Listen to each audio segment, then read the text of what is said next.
where I grew up in England, very ancient place. And each chapter is a different era of history, a different story. I did a huge amount of historical research for it. And then I remote viewed the stories.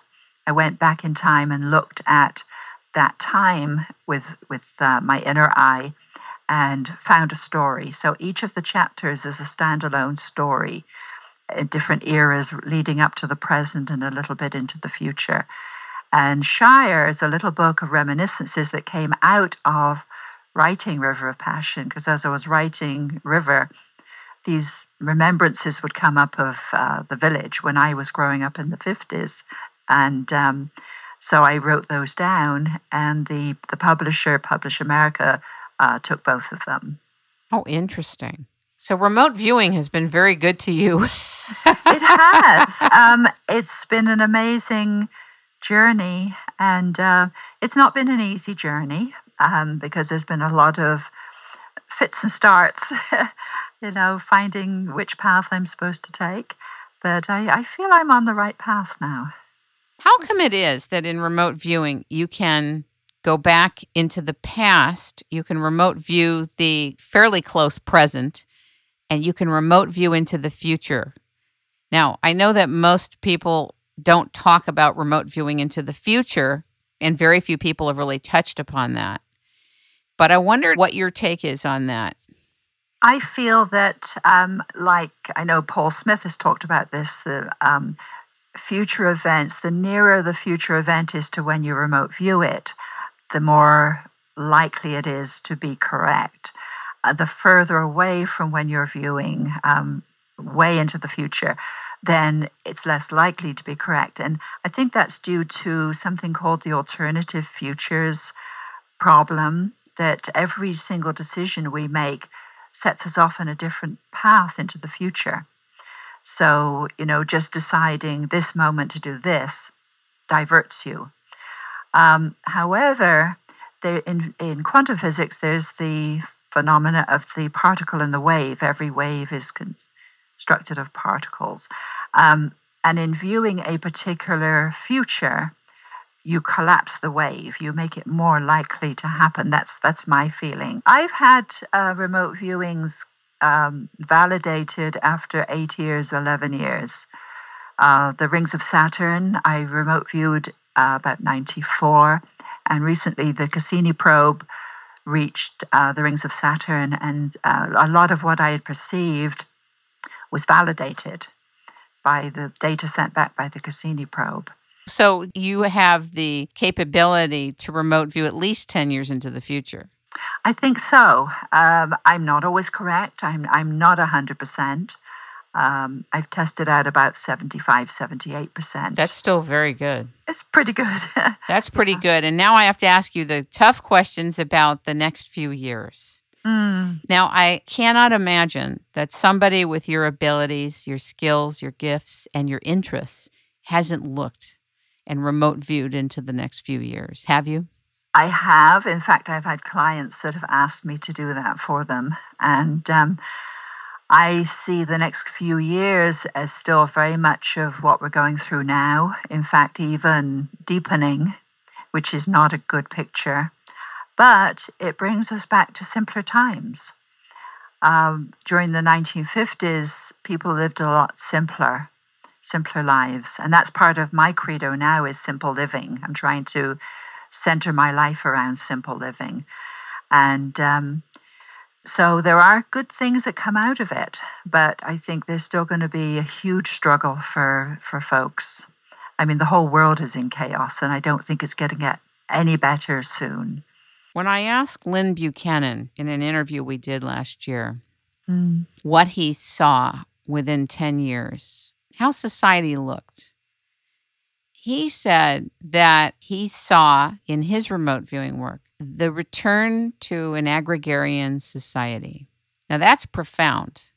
That was his take. But people, I'm sure, will see different things because, there's millions and billions of us that are going to make different decisions every day. But what do you think about that? I feel it's in some communities, yes. There are communities now that are turning green. They're trying, despite all of the restrictions that are being put on green living, particularly in this country, there will be more and more communities going green and becoming self-sufficient. I think there will be a trend towards group living. It has to happen. People are losing their jobs, losing their homes. And I feel that within the next 5 to 10 years, there will be more clustering of families living together, clusters of people living together, rather than the independent living that a lot of us enjoy. Does it concern you? Do you have mixed feelings about it? Well, I like my independence. I like living, having my own life and my own decisions, but I've also lived in group settings, and that appeals to me. I like to be part of a community, part of a team. And so I think I could adapt. I could adjust to that. When you say you've lived in group settings, in England or other places? In England, basically in college, and in group houses with others. What brought you to Boulder? Boulder City. Boulder City, Nevada is a quaint little community, a real nice little community, a little bit like Mayberry. You come over, come through the hills, through the pass, and you're back in Mayberry. It's a nice community. I was living back east for 11 years in New Jersey, then 10 years in Las Vegas, where I was married. And when I got divorced, I wanted somewhere safe for a single woman to live. And I'd been out to Boulder City a few times, really liked it. A lot of community activities here. And so that was my choice. I did go back to England for 6 months a few years ago to see if I wanted to live back there. But it was too cold and too wet and too damp. And I came back.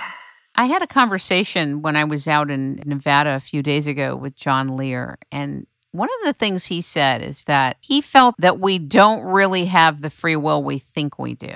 We're given that impression, but it's not really true. What's your take on free will? If you talk to astrologers who say that everything is predetermined, they can look at the date and time we were born, and they can predict when things happen, I think there's a template in place. I am not an astrologer, but I realize that there are certain conditions, certain factors that are in place. But within that, I think we have free will. We have free choice.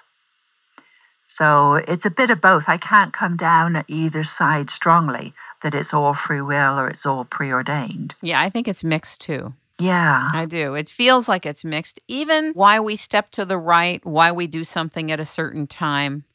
There are other people that have said they think that free will is given to us as an option we energetically think we have. But in reality, our energy, our consciousness, and our blueprint for life is definitely leading us in a particular way, whether we acknowledge it or not. And that's kind of interesting, too. Yeah, in the shamanic tradition, there is a belief that before birth, we enter into a contract of sorts to be born into a certain family, to learn certain lessons, to carry out certain acts. And I kind of like that idea, but I also like the option that we have to make choices. Absolutely.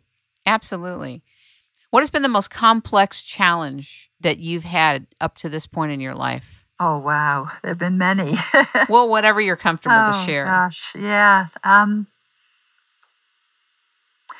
I think one of the most challenging times of my life was back in my 20s when I decided to go abroad and work with a voluntary organization in Colombia. Working at an orphanage with babies. That was a huge challenge, and I was working with missionaries, and I wasn't particularly religious, so that was interesting. And I noticed the interesting. There lies the challenge. There's the challenge. And but it was an amazing experience. We had these little babies come in that had been abandoned. Some of them skeletons. One baby that came in was he was 18 months old, but he'd been looked after in a girls' reformatory school, just basically warehoused. This child was skin and bone, full of infection.